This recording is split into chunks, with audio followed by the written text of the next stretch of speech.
second. Yeah. Hi, everybody, and welcome to Last Newsdesk on the Josh, Left. Did you know Geico could save you? I am your host on the Josh, left. Did you know Geico could save you? I am your host, Mac Paladin, and sorry, I had to mute the audio because it was blaring in my ears and causing a feedback loop in my brain. What a week.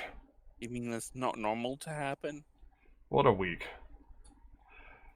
We have had Gen X and the sins of my generation brought into stark concentration and relief this week, thanks to the sins of our fathers. All right. Sorry about that. And so this is going to be a little uneven of a show because we have a lot to cover. And I'm not sure how to feel about it. So, without further ado, first, of course, we have Adam here. I mean, isn't that every week on this show? That's true. We are professionally unprofessional from the days of yore. Mm-hmm. And, of course, from the mysterious door knocker, we have Kevin back in the room. Oh, did that go off on air? I am so sorry. I thought I muted it before you pressed go live. I am so sorry about that. No, it's cool. It actually made for some good comedy. Oh God, I really thought I muted it in time. I should. All good, my friend.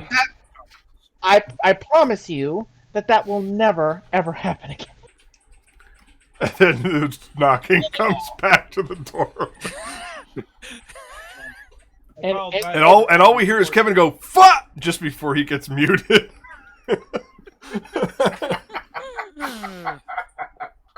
Well, at least that's something lighthearted instead of what happened just about, I guess, about 10, 15 miles northeast of me. Oh dear. Or not? I think that's far away if I am from Hackworth, but yeah, we'll get to that. All right. Now, let me get the introductions rolled out here first, real quick. Of course, we have Petty Fan. I exist, yes. The Golix is here. Yeah.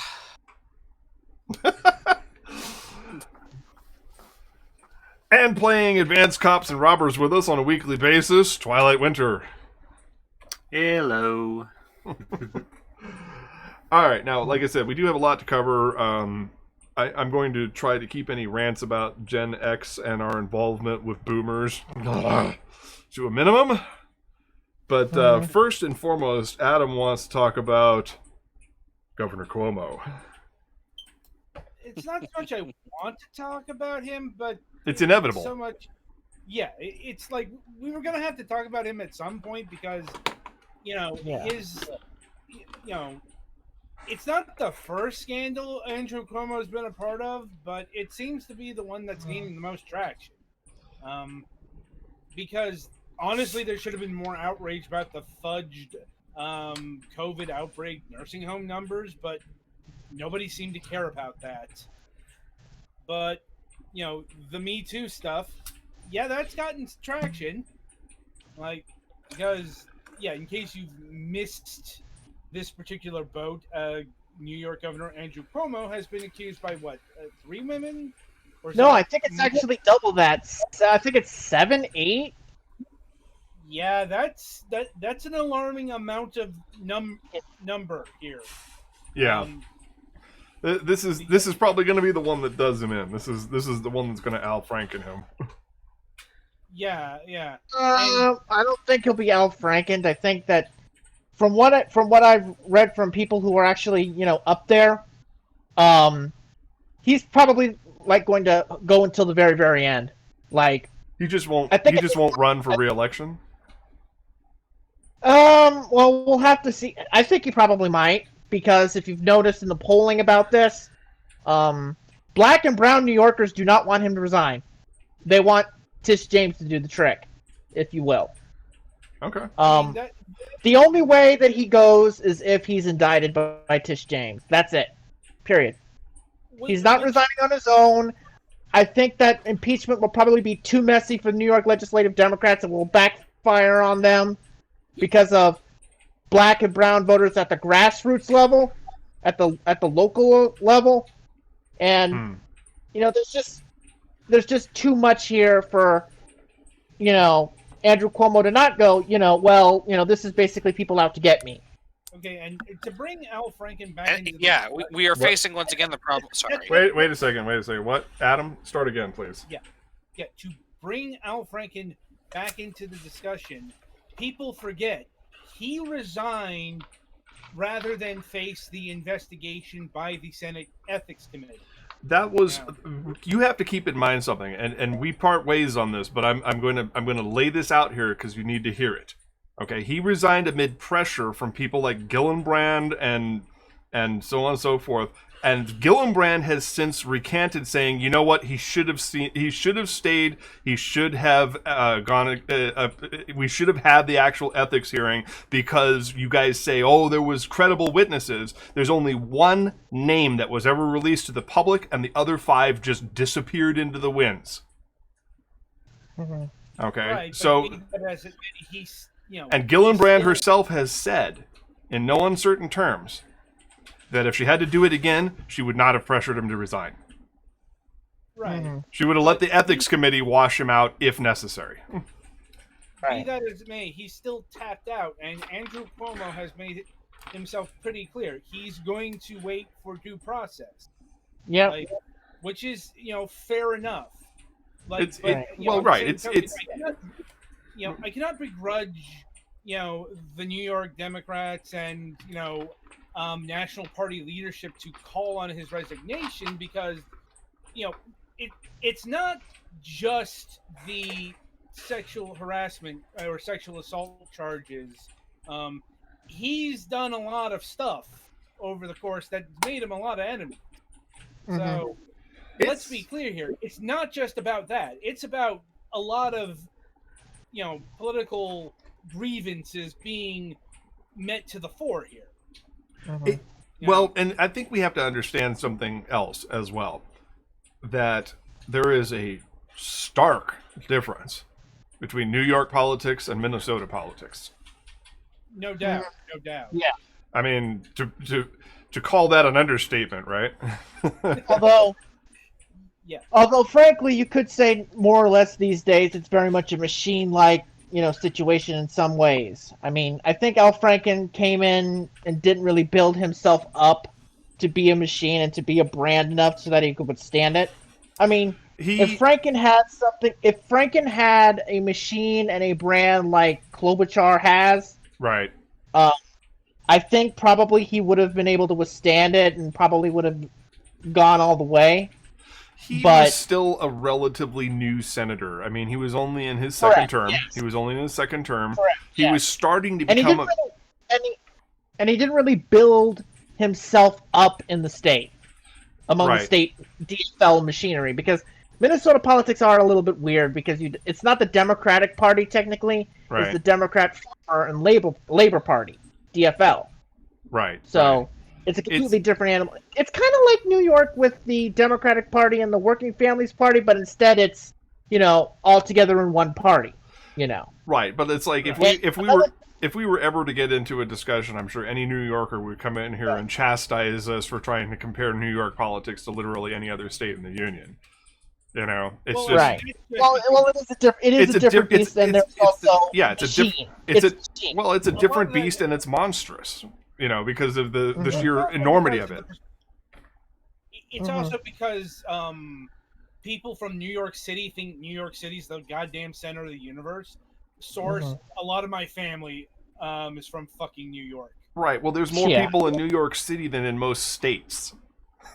I know. I know. I'm not saying that it's a view completely unwarranted, but that tends to do something to the way you perceive the world when you're in a place that feels like the whole world is converged right on top of you. Yeah. Mm-hmm. I mean, you've got the United Nations there. You've got the world. You've got the New World Trade Center. You've got, the center of pretty much. Here's the thing. It resonated less with me because I lived around Washington D.C. Well, if there was ever a place that had a counterweight, it's either Los Angeles, Chicago, or Washington D.C. Well, I just want to be clear that I'm not saying that I accept the worldview. I'm just saying I can understand where it comes from. Right. Oh, no doubt. Yeah. It's, you know, It's like being in Los Angeles, with Hollywood and all that stuff. It is the center of the world for the West Coast. yep. Mm-hmm.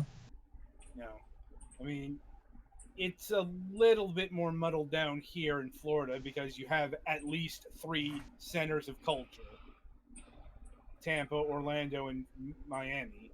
Well, and a string of governors that have been. People can't see me working my lip on this one. Yeah. I was trying to find a nice way to put it. Corrupt as fuck, I think is the good word for it. Yeah. And the populace here seems to like that. I'm like, Every day in Florida is like an episode of CSI Miami. Mm-hmm. something like that. It's like how can you impose law and order when you don't have order? Well, that's not exactly true. The reason why Florida weirdness exists is because of our records laws. That's it's interesting. a whole thing. Right. Like, because this shit happens in other states. It's not as public. Is a good way of saying it. But I think we're getting off track here. Yeah. As far as what Andrew Cuomo is doing, it's not just that he's refusing to resign. He is leaning into the voters. Yeah, he's going hard. Yeah. Because he's now pushing to legalize marijuana, for example, in New York State. You know what I call this? The Northern playbook. He's playing the exact same playbook that Ralph Northam did when he had his problems. Because if you remember, the entire National Democratic Party, including specifically in the state of Virginia, called for him to get out. He didn't get out. What he did instead was, play to the left and get things done that he probably or otherwise probably wouldn't have. That looks to be what Cuomo wants to do right here. Granted, there was the additional thing in Virginia that turns out the people who would replace him were also scumbags of various sorts. Well, that too. But to be more right, but to be more blunt, he could have easily gone down, and the stuff with them would have happened after they gotten in. But he decided to hold firm and decided not to go, and well, it doesn't look like he's in any trouble. Yeah. So. Yeah. That being said, no, goddamn, this is not a Republican plot to get Cuomo out of office and replace him with a Republican governor. That's not how any of this works. No, if he resigns and if he goes, he's going to be replaced with Kathy Hochul, who is a Democrat. Yeah. And also the Attorney General is a Democrat. Yeah. So, yeah. Also, that feeds into victim blaming narratives and shit along those lines. Yeah. There's a difference between, wanting due process, fine. Have them investigated independently. That's fine. Saying that this is a goddamn conspiracy, that's fucking Trumpism, on the left, if you will. That's just believing in bullshit. Mm-hmm. And I will have none of it. Right. Mm-hmm. So, anyway, moving on, I think, because there is a lot to cover as usual. Indeed. I suppose we have to talk about Georgia. It is. We have someone here who lives there, so. Hi, how you doing? There's. Nobody wants to talk about a fucking mass shooting, and but it is. Well, as one of my friends said, one of the first signs that the pandemic's loosening up, the mass shootings are starting again. Yeah, wrong probably, but this mass shooting is probably tied to the pandemic. Yeah, it's because of the fact that whenever there is a major crisis of this magnitude, usually racism is not far behind if it involves a specific you know minority group or a minority group's ancestral homeland. And if not And racism, then possibly sexism. that's and unfortunately in this case it's a mixture of both. Hmm. So, and that that looks like racist sheriff in Cherokee County or sheriff spokesperson, whatever you want, because there's some stuff about him that's coming out now that's pretty seedy, but actually not surprising if you know that area. But basically trying to seemingly take this into a victim blaming direction by saying that he had a sexual addiction, which is why he did what he did. The shooter. Oh, and he also had a bad day. Yeah. Well, Did he eat a stale glad Twinkie that- too? that's As the Onion put it, sympathetic cops understand what it's like to have a bad day and kill 8 people. yeah. I mean, I'd rather not obsess over that because that would kind of get me upset. But pretty much the main thing that was like, what to me was the whole sexual addiction thing. But then it's like, he probably had a sexual addiction to Asian women and that turned into xenophobia, or added on top of it, and well, you get what you get. So yes, it could be xenophobic hatred against Asians and also misogyny towards Asian women at the same time. It could be both. It's probably both. I think you lost me halfway through that. I was like, wait, what? What? No, I mean, This guy went to like 3 different massage parlors and shot people who worked there. no, Right. I get way that. It to was just the length of the tirade, and I was just like connecting those things. I'm like, Right. I think that's giving too much Well, credit. this is a No, I mean, Even no, it's not sarcastically. giving too much- I mean, it's not. I don't think it's giving too much credit. I mean, I think it's exactly what happened. I think it was, sexist misogyny and xenophobic hatred combining into, Be that What as it may, Yeah. I'm really glad that it seems like people are getting much wiser to the media playbook, because I've seen nothing but pushback on the attempts to humanize this fucker. Because Yeah, because they do this every single time. yeah, it's like this guy went to school, and who the fuck cares? He Right. shot He was a a- nice boy.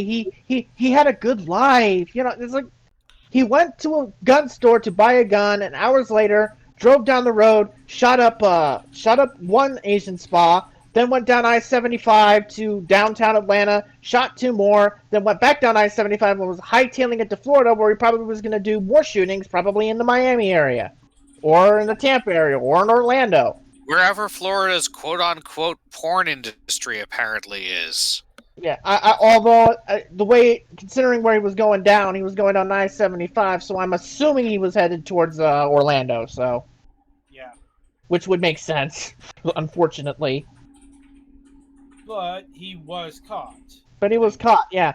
And the wildest thing to me is that in just 4 hours he went from his home in Woodstock in Cherokee County. He then went to Aquas, which is probably about, I'd say, 5-10 miles away. Then shot up that Asian spa there. Then he went down I-75 at about probably 3-4 o'clock, right when rush hour starts, into Midtown Atlanta, and then shot those 2 spas. And then after doing that, went right down I-75 and just pretty much sped as far as he could. And then he managed to get caught in a rural county down near near Macon. So, and all of that in a couple of hours, and it's wild to me because it shouldn't be. because I'm from Atlanta, and let me tell you, rush hour in Atlanta, whoo, it can be rough. So, all I know is that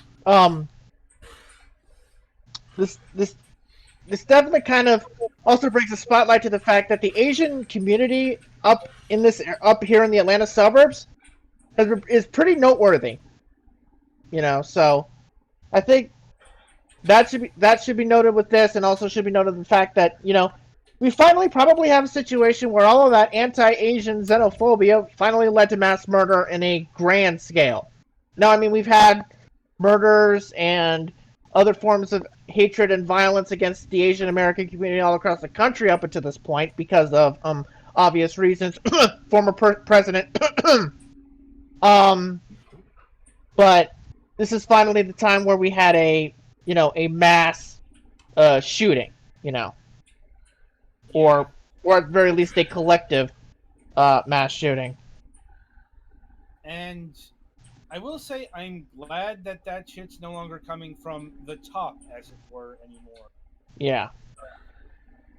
Also, that being said, dear news media and especially Twitter people, like Biden not having an opinion on, say, on the Atlanta shooting, like not know on the motive and such things. That's actually what you want the president to do.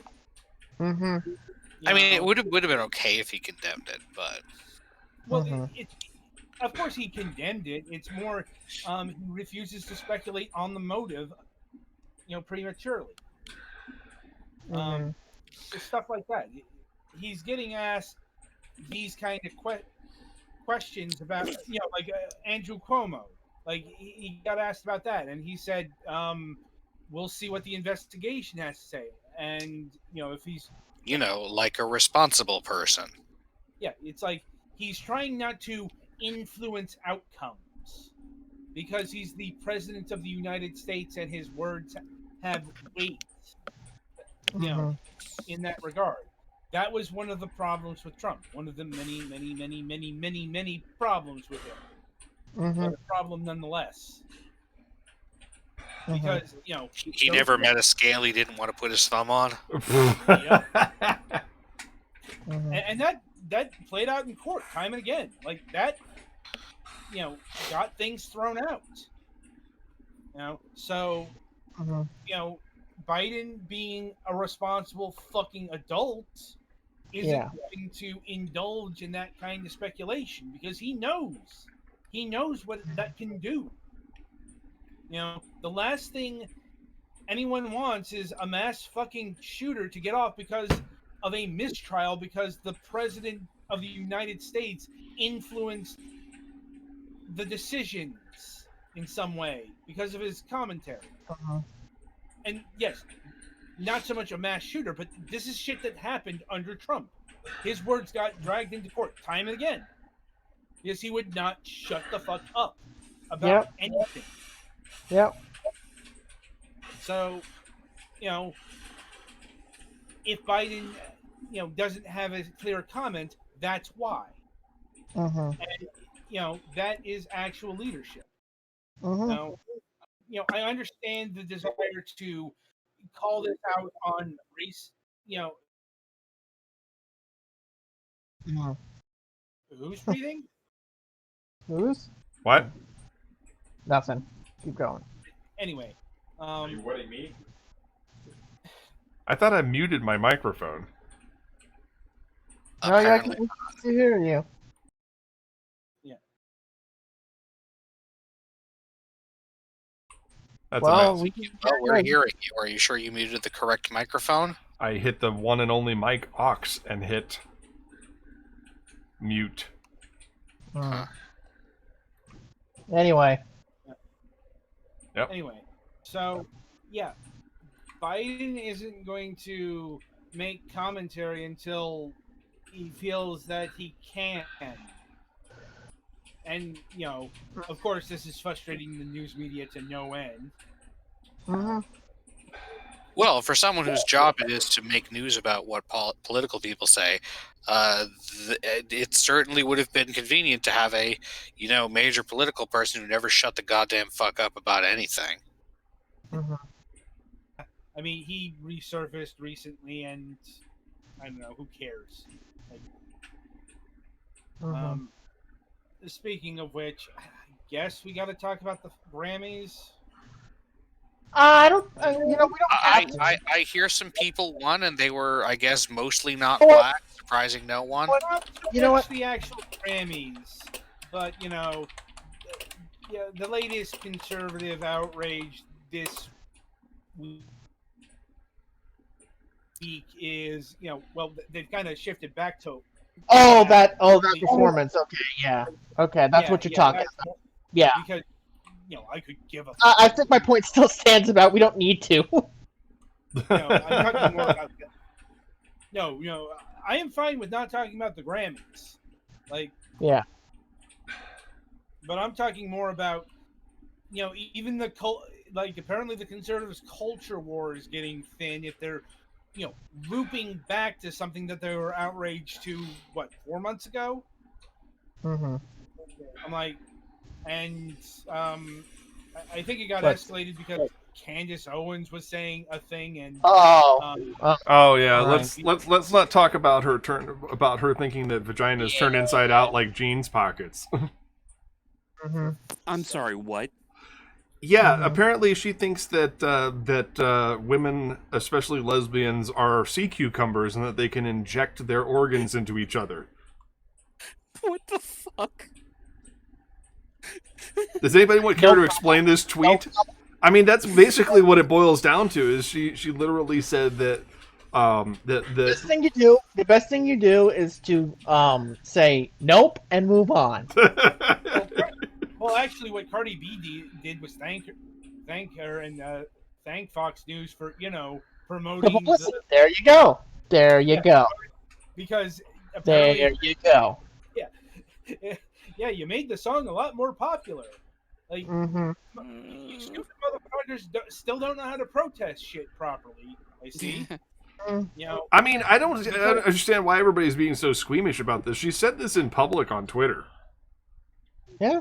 Well, it's out there for all the world to see. People have screen capped it. More the dumb behind it is Well, it is painful. breathtaking. Yeah, and I was like, there was some guy on TikTok who is like talking about Candace Owen and black exceptionalism and how not accepting her is like somehow anti-BLM, and I'm just like, I think I gave myself a frontal lobotomy just listening to this video.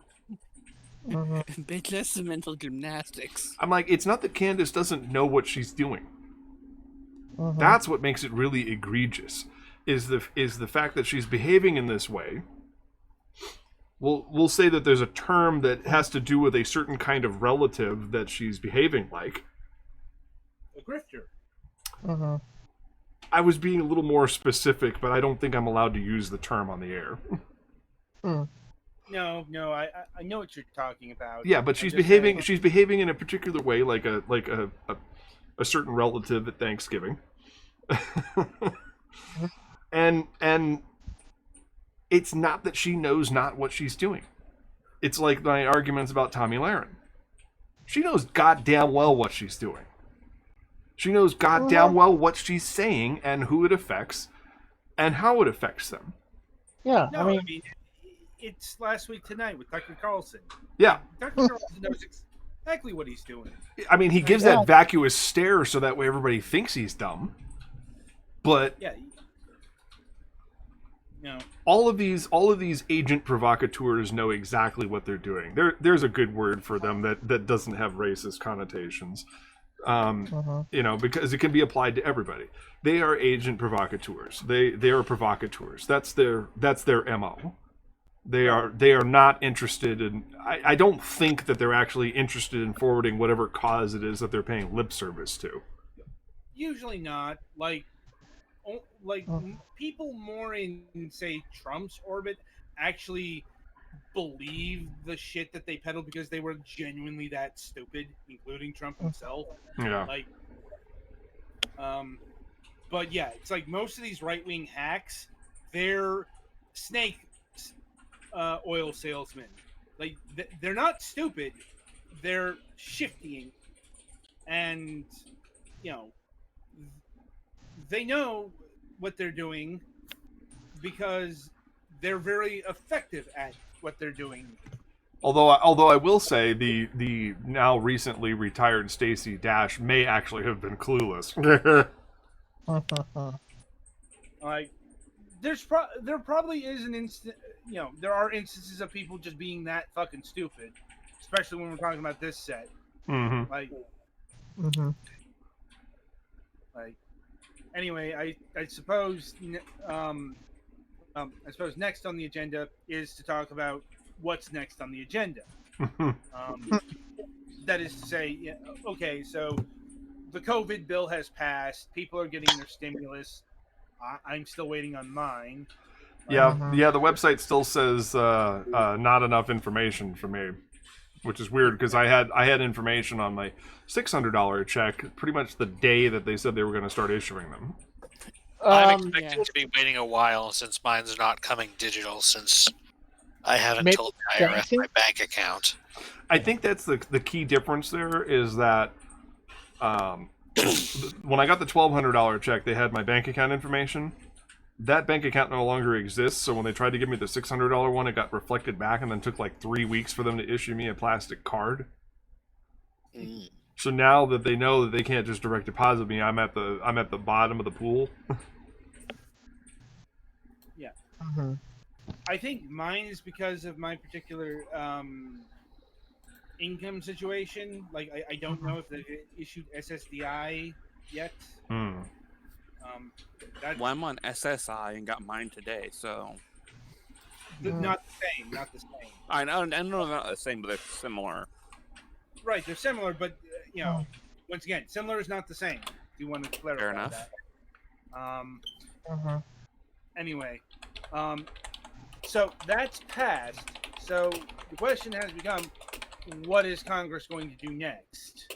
And there's been there's a few answers because various people groups want policing reform next, or the fight for 15 next, or immigration reform. Actually, there's a few things going on. Like, the next big undertaking in the House is going to be infrastructure, from what I've seen. Yeah. Yes. That's going to be a longer process because there wasn't the urgency that the COVID relief had. Mm-hmm.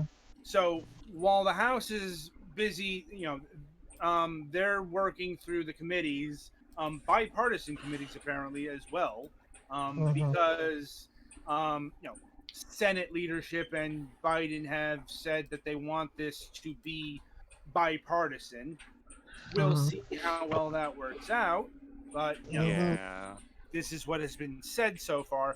But over up in the Senate, I think today, voting rights, HR 1 has been formally introduced into the Senate. See? Well, Yeah. let's see how this works. My dad and I were having a discussion about this earlier, and I was explaining to him because for whatever reason MSNBC brought up the idea of canceling the filibuster once again to get this passed, and I was like, well, you still don't have consensus with our two favorite senators, Kirsten Sinema and Joe Manchin. Number one, on the filibuster, and number two, they can't use reconciliation on the Voting Rights Act because they need it for infrastructure, and I don't believe it would pass muster with the parliamentarian anyway. No, no, you can't use budget reconciliation on voting rights. No. Yeah, it's not budget related. No. So, as far as filibuster reform goes, Biden has formally backed bringing back the talking filibuster. Apparently, House Dems are lining up behind carving up an exception to voting rights. And let's just also say now that the Manchin cycle is firmly underway. Yep, like he vehemently denounced, carving up an exception, saying this would be like being a little bit pregnant. That's an actual quote, by the way. Yep. Hillbilly prick. Oh no! I mean, I don't think that term was acceptable. legitimate rape. So I don't No, think he's being a down. little bit pregnant was Oh, an he's down. acceptable. I don't think that was an acceptable expression in the '80s when I first heard it. Jesus Christ! No. All I know is that Mansion Cycle is in effect, and he's going to have to be talked to. I believe the expression, I believe the phrasing that I used with my dad on the phone was I said that, Manchin tends to come around when Joe Biden threatens to take him out by the woodshed with the axe handle. I think that's pretty much where it's going to end up going, is they'll indulge it for a little while to give the illusion of democracy and due process, but after that... Yes. After that, So- that's when the pitchforks and torches come out. and they reinstitute dueling on the congressional floor. I mean, no, I'm not going to say this on the air. I'll say it to you in the host show. Duly noted. Something about West Virginia being poofed into existence by executive order. Right. The whole I brought you into this world.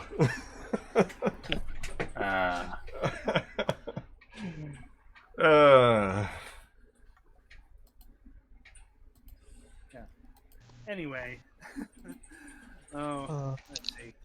Well, I mean, it would make room for Puerto Rico as the 50th state, and then we wouldn't even have to make new flags. Uh-huh. All right, I'm done. Yeah. I had my Anyway. fun. I had my fun at West Virginia's expense. Uh-huh. Right. Anyway, in spite of a whole bunch of stuff going on here, there's not that much majorly going on since the COVID relief Yeah. passed. Uh-huh. So, I guess over to entertainment. Well, I mean, we do have the discussion about cancel culture. Yeah, that's that's related to entertainment. Is kind of what I'm getting at. So I'll go ahead and take point on this one. So of course, unless you've been living under a rock, the boomers have brought out their briefcases, U-Haul trucks, and storage bins filled with audacity to have the fucking temerity to ask Gen X for help on anything. Which I find to be one of the greatest ironies in the history of ironies, or at least in the top 10, because didn't they spend decades denigrating us and sidelining us and telling us that we were the reason for all the problems in the world, and we were the disaffected generation, we were the shiftless generation of know-nothings and do-nothings who will never amount to anything because we're all lazy, living off the teat of their fatted calf. Was that not the boomer position against Gen X? Now I'm picturing you like nursing on their lower legs. Blech. I'm gonna go throw up now later. Yeah, they spend so much time marginalizing Gen X, and I'm at the late stage Gen X, we'll call it. But we were the generation that were forced to be latchkey kids who cooked all the family meals and did all of the household chores, and were expected to take 5 buses to and from school with no assistance, and entertain ourselves while our parents worked 2 jobs or whatever they were doing, and we grew up raised by the television. We founded the internet as we know it today, consolidated our power in Silicon Valley rather than politically, which I think was a smart move. And then how were we repaid for all this? CNN basically treated us like we didn't exist. It was the boomers, and then straight on into the millennials. But then again, that's the boomer mentality, is that everybody is who's not a boomer is obviously a millennial, right? Mm-hmm. But they had the temerity. Well, with the whole situation with Dr. Seuss and Mr. Potato Head and whatever other fucking bullshit manufactured outrage they have this week.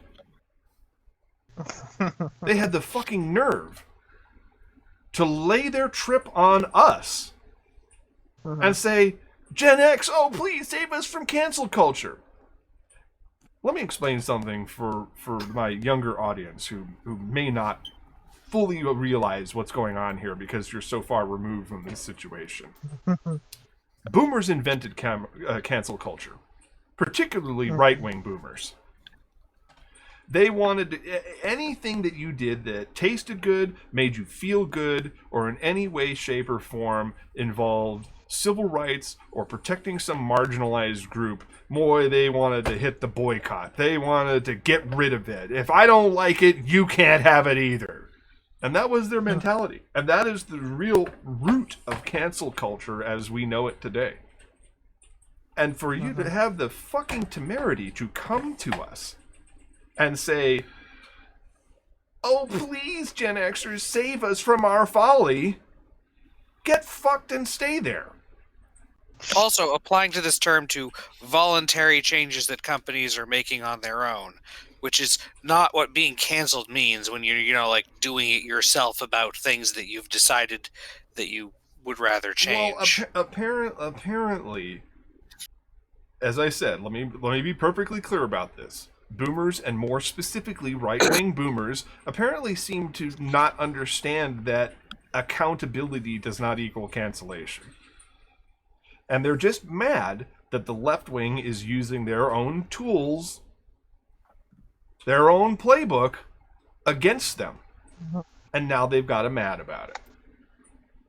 And we are just going to sit here with our popcorn and our chai lattes and our yoga, and we're going to say, get fucked, stay fucked, we're done with you.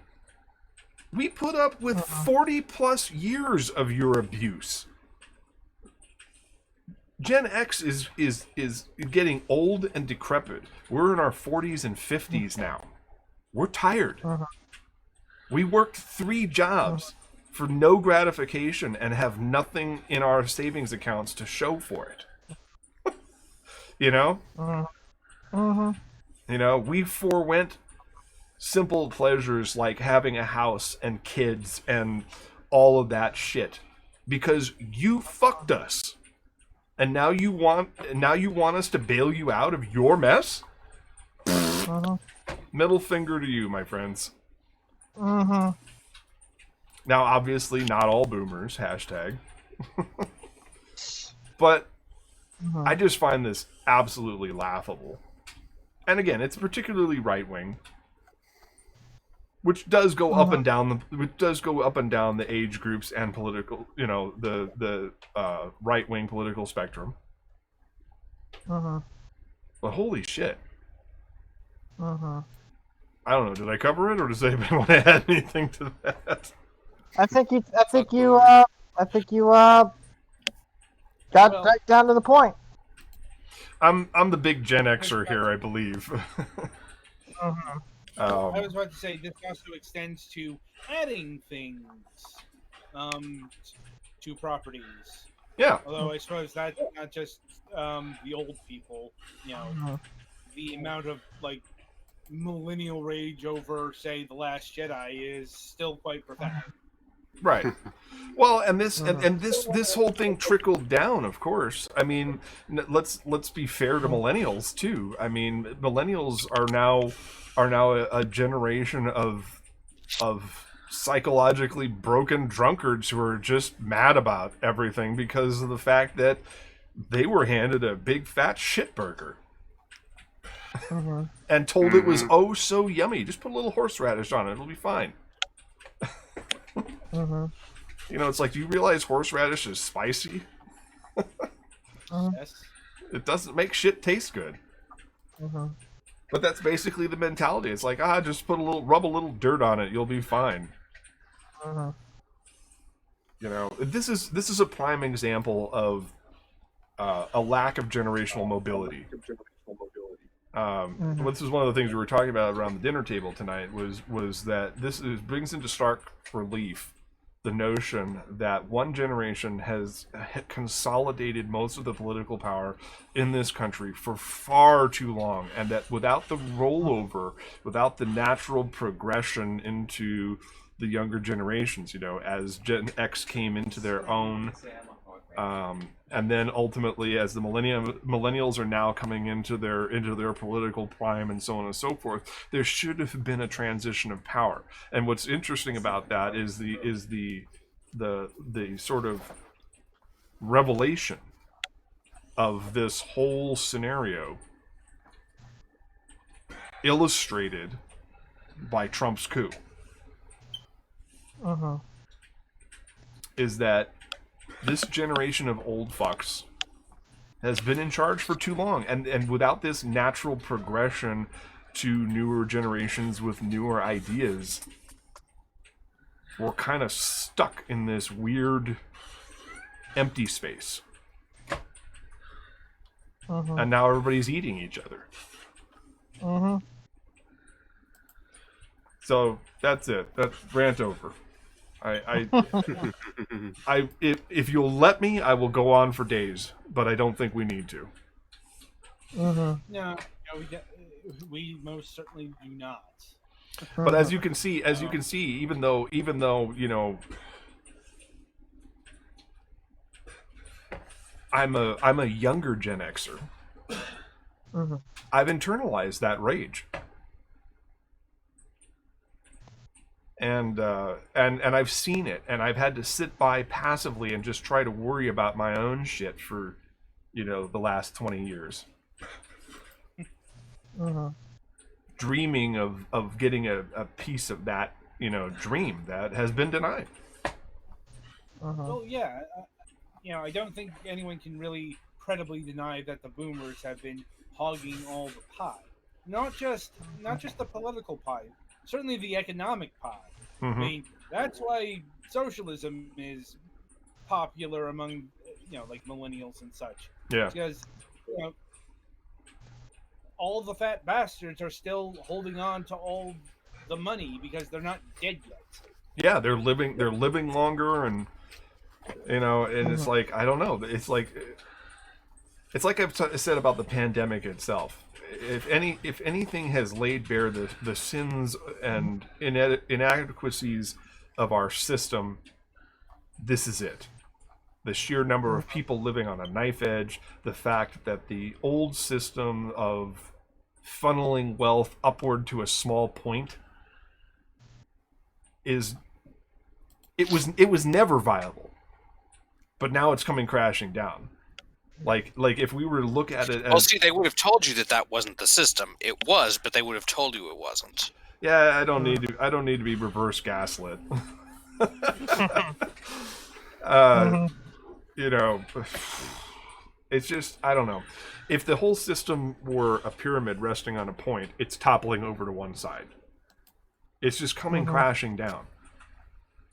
And I see it, and I just hope that there isn't utter bedlam when it does completely topple. We'll see.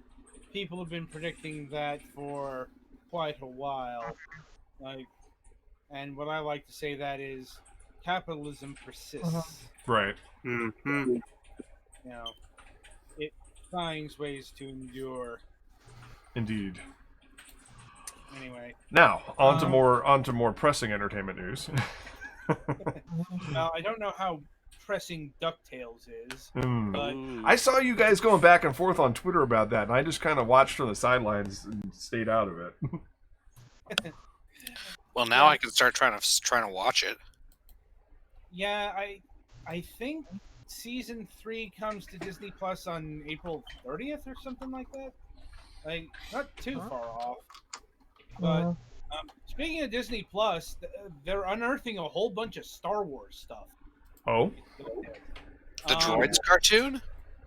Surprisingly, that's like the only thing that they didn't dig up. I sense some rage here.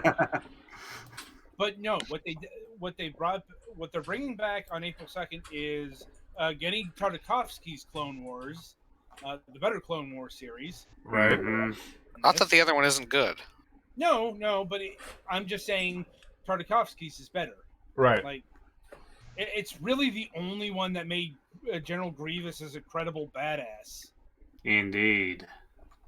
Anyway, they're bringing back the Ewoks TV movies. Oh boy.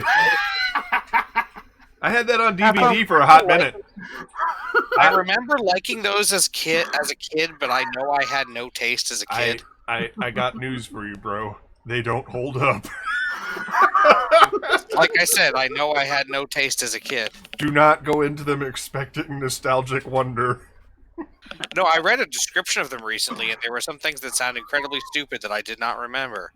How is it that you make a Star Wars property that has absolutely nothing to do with the source material? How do you manage that? Fucking magic. Yeah. See, it was originally supposed to be a Teddy Ruxpin movie, but they couldn't get the rights to that, so they just Okay. left over Ewok costumes. I'm kidding. Anyway, they're bringing the Ewoks cartoon. Oh but my. Not the droid cartoon. Nobody seems to know why. Like, okay, yeah, you're bringing back the Ewoks. Still remember that fucking theme. But you're not bringing back the droids yet. Maybe some weird rights issue. I need to go. I need to go back and rewatch Gummy Bears. I really liked Gummy Bears as a kid.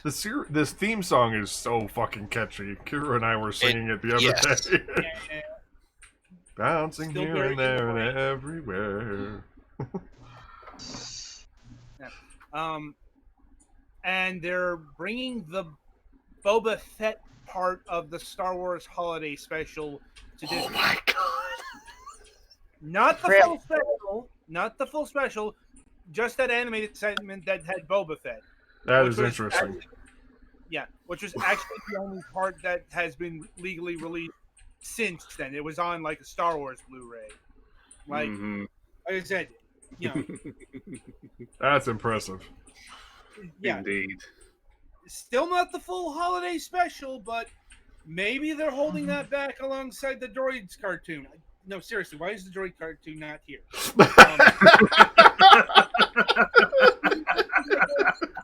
Well, see, the thing with the Droids cartoon is that, as far as my understanding of it goes, I do not have many memories of it. That was one of the ones that kind of didn't suck that much. Maybe it's for May the 4th, because that's another Could thing. be. You know, they're bringing all this Star Wars content not on Star Wars Day, and I hate that that's fucking Star Wars Day. Goddamn fucking joke from Count Duckula. Like, no, seriously, that's where I first heard "May the 4th be with you." Ugh. Anyway, yeah, as far as DuckTales, yeah, that had its series finale a couple days ago. Did a live tweet of it. You know, they did a 3-part series. Shockingly stuck the landing. I've gone over my problems with season 3 and the series. Well, it's like, honestly, like DuckTales really didn't know how to do long-form storytelling really good. Like, it's all really oddly paced, and I think some of it is because they might have been expecting a season 4. But, you know, I have good news. They made a Gargoyles reference. Hooray. Huh. Hooray! And it was in their own particular idiom. Like, Did it involve gargoyles that look more like ducks than humans? no, it turns out Manny the Horseman, he has Keith David's voice. Ah. Yeah, when he started speaking, like, motherfucker, he started delivering the Goliath spiel. Saying, "I live again," and it had the Gargoyles music sting. Dear God. Like I said, it was weird, but I didn't unwelcome it. I guess that beats at least a Mazduck. I'm like, that would have been another thing I could have seen this thing do, because, like how they did the Rescue Rangers, they were genetic experiments. Like they usually had their own internal chronology for this. And this also means Schnookums and Meat remains in the Disney vault. Good. If you don't remember what Snookums and Meat was, I envy you. Like, I feel like unless I you feel say like I have a that. gap in my memory there. Probably for good reason.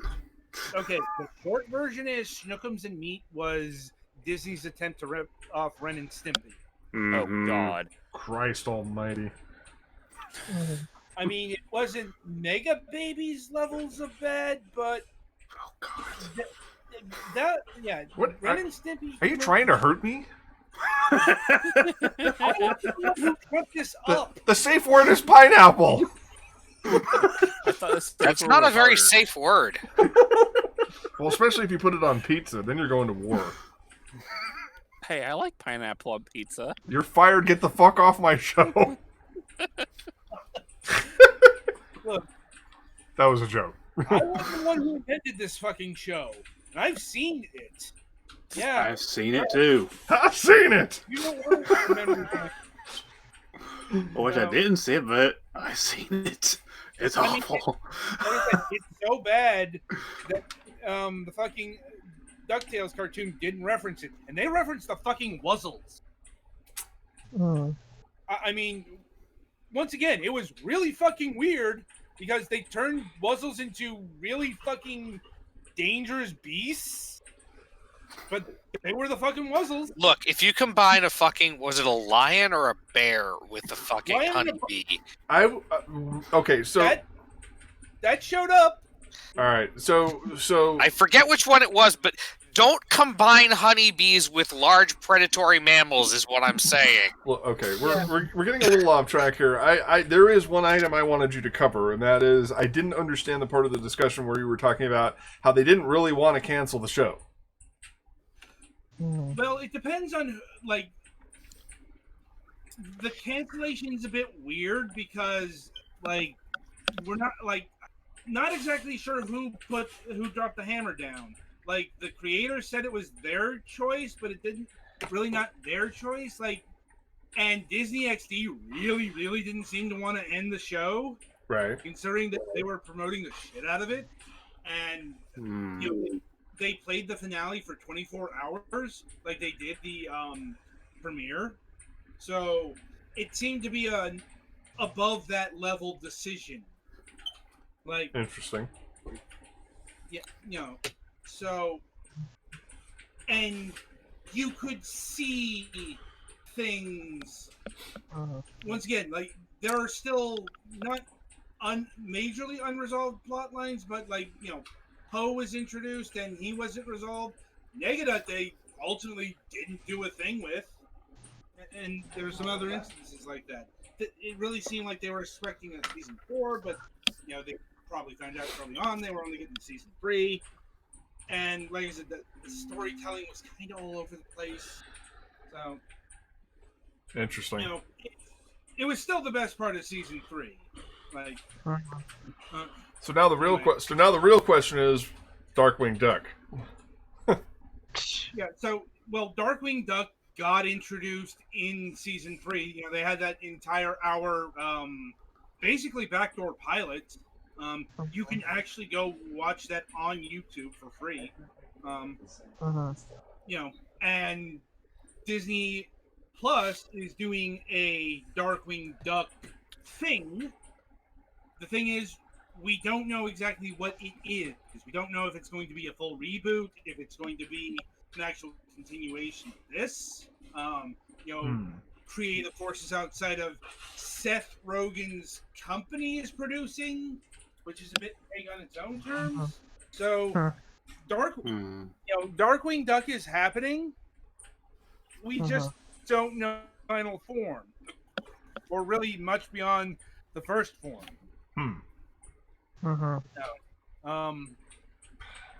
So that will be interesting to see, because, you know, not going to lie, I liked Darkwing Duck the best out of the Disney Afternoon block. Oh yeah. As did I. You know, I don't think that, you know, outside of course like Gargoyles, but Gargoyles was such a different thing. Like, But I'll never be able to do gardening without my 3/4 inch Pinckney flange. and like, yeah. So hopefully the whatever this is turns out to be good. Also, we are getting a live action Chippendales Rescue Rangers. Good lord. Why? Why would you do that live action? I don't know. I don't know. I guess You somebody. dress an actual fucking mouse in a purple jumpsuit? I was gonna say something about Alvin and the Chipmunks, and then I suddenly got cut off by feedback noise from Rage. I got utterly destroyed by somebody's rage. Illegal. It's rage. Oh, I know. I was just like, woo! It's a little toasty over here. I think I'm going to put on some SPF 100. I demand violence. Like, I'm sorry, but that doesn't seem to make sense to me. I choose violence. Well, it's what Disney's likes to do these days, apparently. I guess they got bit by the no one takes animation seriously bug. Oh, God. Maybe not. I don't know. Like, anyway, I guess to close out, The Promised Neverland Season 2 is coming to Toonami. I'm not commenting on this. Yeah. I would rant more about this, but spoilers. Right. Let's Yes. just- Yes. Also, lots of rage. Yes. more just resigned disappointment. Mm-hmm. That's more the feeling I feel over season 2 here. Like, but well, they'll find out in due time. Indeed. They'll learn. They'll all learn. Yeah. Now in studio, Anyway, probably wrap up for the week. yeah. Let me do studio news, of course. For those of you who actually read my schedule, we have made a very notable change in how we're going to be doing things going forward here. So on Twitch, I'm only going to be streaming 5 days a week, and that is going to be Sunday through Thursday. So, of course, Sunday we'll be continuing with the Golics on MS Saga. Monday is we're going to be switching to Overwatch. So Twilight, make sure you get your copy downloaded and set up and refamiliarize yourself with the game, because APB Reloaded, although we've been enjoying it, is becoming incredibly frustrating, and that's because the current low server population is pretty much all golds and de-threaded golds who are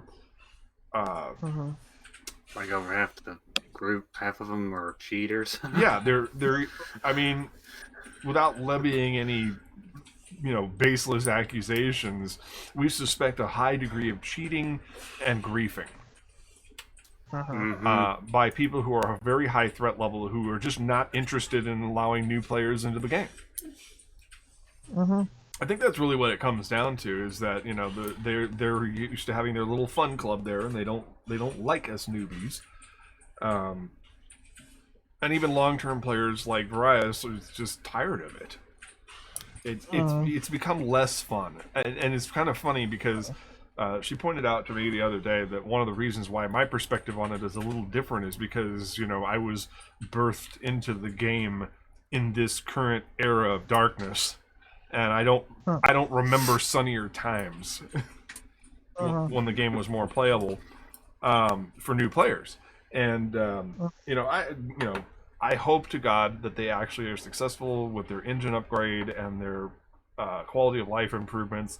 And if that is the case, we will come back to it. Or if we find that we're just absolutely tanking left and right because of people being over and done with Overwatch, then we may go back to it, or we may find something else to play. But yeah, so we will be changing Mondays to Overwatch for the time being. And it's like, but Mac, you weren't doing so well on Saturday. Well, I'm getting to that. Hang tight just a moment.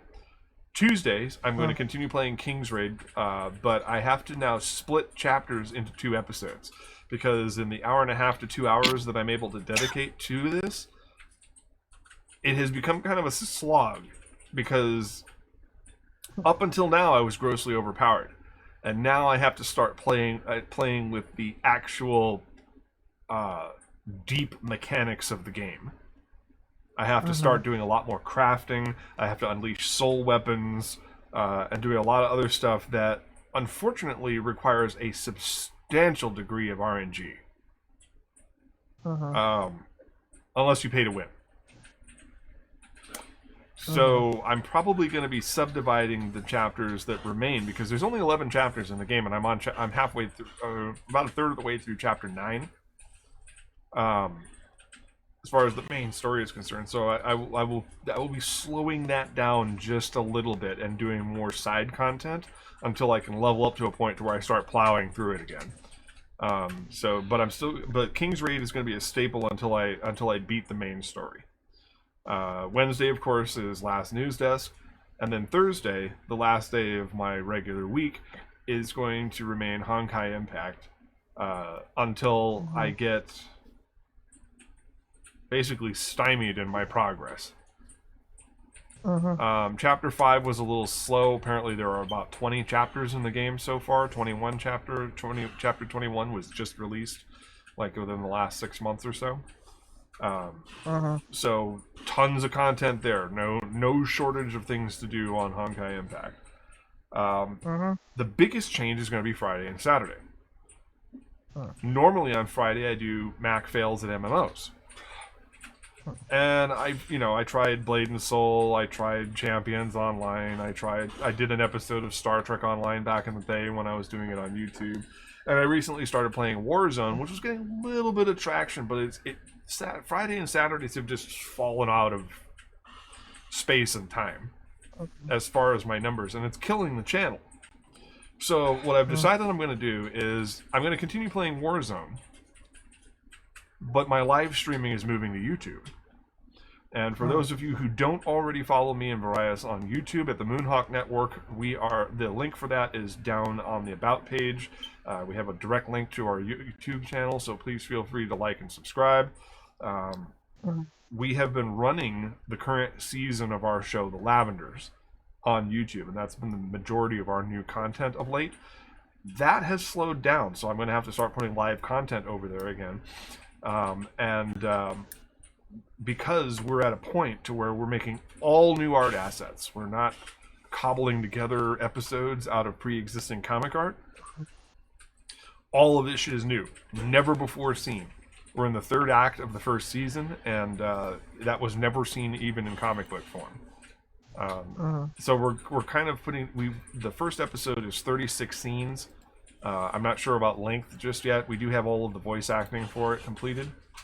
But we're literally creating art assets from scratch, and that's going to probably take about 4 to 6 weeks per episode, and there's 3 episodes remaining. So that'll give you a rough idea of how long it's going to take us to finish season 1 of The Lavenders, which will give me a little bit of time to square up with some of the actors and talent that we've had working with us financially, because I'm a little behind on that. But yeah, so Friday is going to be Warzone on YouTube, because we're already a partner there, so I don't see any reason why I shouldn't be trying to make money off of my channel. And then Saturday, we do have our regular shenanigans show with just me and Varias and whatever randos happen to come along. And so we'll be doing Overwatch 2 days a week, but one episode will be on Twitch and one episode will be on YouTube on my end, and then she will continue playing Overwatch on her channel on Twitch. So that's a pretty big schedule shakeup right there. But I'm not discontinuing those streams, they're just changing venues. So we're going to try to see if the YouTube crowd is a little more receptive to my first-person shooter shenanigans. Because right now, I think it's a little oversaturated at Twitch. Because some of the most popular content here is stuff like our podcast here, of course, and popular but not as, how can I say this, overplayed. I mean, I think Call of Duty, there's a lot of inside jokes about Call of Duty being like the go-to for streamers, and some of the toxic culture around it. What's that? Call of Duty has a toxic culture? I know, I right? could have never have guessed. I will not talk to anyone on voice chat in that game. Unless you know them personally. Right, and even then I might put them on mute. That game brings out the beast in people. Let me tell you what. I have had people on there with hot mics left and right, and I'm just sitting there going, oh my god, take your toddler out of the stream! I can't believe people are playing a graphically violent first-person shooter in front of their 18-month-old. But, you know, who am I to tell people how to adult and how to parent? So part 2 of our weekly Overwatch will be going to our YouTube channel, so that way we can see if we can build up our audience over there. And of course, my Warzone streams will be going there. I may extend the length of it with that changeover, so I may try to start a little earlier and go for 2 or 3 hours if I can stomach it. Yeah. So big schedule change there to, like I said, we're right on the cusp of becoming affiliate. I'm hoping tonight and tomorrow's numbers will actually push us into the bin.